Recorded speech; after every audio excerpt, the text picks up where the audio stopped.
Right before the video starts, I just wanted to mention that this is meant for people who struggle to save for wishes for characters that they would like. So if you're here because you thought the video would let you find the best method to farm Primogems, well, you're out of luck because those videos are fake. Anyways, I've heard a lot of you guys ask questions about the best way to effectively save Primos, so I'll be going over some things that I do to help soothe my Deep, dark, depressing. gambling addiction. And who knows, maybe it'll help you out. So let's get started. Let me begin to ask you this. Which one of the two options stick out to you the most? 16,000 primos or 100 wishes? If you're familiar with Genshin, this should be a no-brainer. Obviously, they are both the same value. 16,000 primos has the same value as 100 wishes, but on the surface, I'm sure a lot of you guys would have chosen the primos instead of the wishes because the larger number naturally grabs our attention more. So, in order to break your temptation to wish, go into the shop and convert the primos into intertwined fates, not the acquaint fates because I've seen those mistakes happen. I know you might be thinking about the risk of accidentally wishing on the banner, but as I said before, the larger number, for me at least, will likely give us more of a temptation to wish because the way our brain thinks. More primos give us more of a chance to wish. That's just how our brain works. I also just wanted to add, you see primos more often than wishes because of daily commissions, events, and story quests. It's like a reminder that you have more primos coming in more and more often, right? Very rarely does the game actually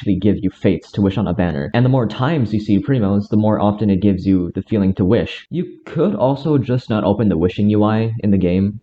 Pretty self-explanatory, right? This is why I think converting your primos into fates is very helpful in breaking that slight temptation that you might have to wish. Also, if any of you guys were wondering, yeah, I actually have done this before and it has helped me a lot. If it weren't for this little adjustments, I probably wouldn't have gotten a C1 Xiao or a C1 Kazuha because of the temptation to wish for any characters prior to their banner. Honestly, do anything that can keep your mind in a good state to save for the characters you deserve. This brings me to the next way to help break the temptation to wish, and I'm sure a lot of you guys can relate to this, especially the people that are still somewhat new to the game. Be honest with me, how many of you guys wished on a banner because the 4 stars are good? I feel like a lot of us did this at one point in playing the game, right? I'll just say this, if you're going for a 5-star character you really want, it's never worth doing a 10 pull for a 4-star character because the chances of you getting a 5-star on that same banner will still be there. It's a small chance, but it could still happen, right? I cannot stress how many times I've heard stories of people, quote unquote, building pity and getting the 5-star that they didn't want. It happens more often than you think. 4 stars will be featured on more banners than 5 stars. That should be fairly obvious. And you still have the chance of getting that same 4-star you want on the standard banner. As of recording this video, Tighnari and Zhongli's banner is still up, and I really wanted another official to get C6, but I didn't want Tighnari and I already had Zhongli. So I refused to risk getting either of them for a C6 official that I could always get later. But luckily enough, I did get C6 official a few days later on the standard banner. This can happen to you guys if you just save. Just remember that getting a 4-star is not worth risking your pity for. Another thing you should do to help keep yourself from wishing, don't consider whaling in this game. It's never worth it. Sure,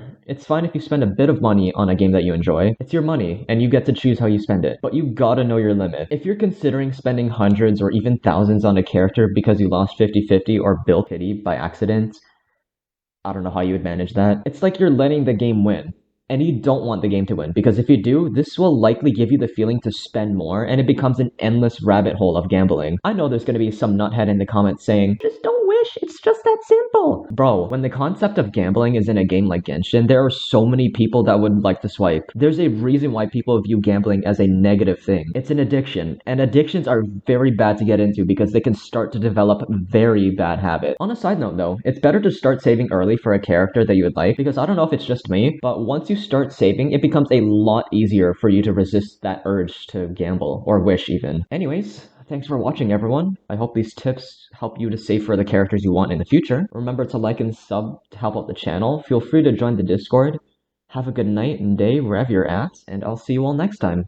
Peace and take care.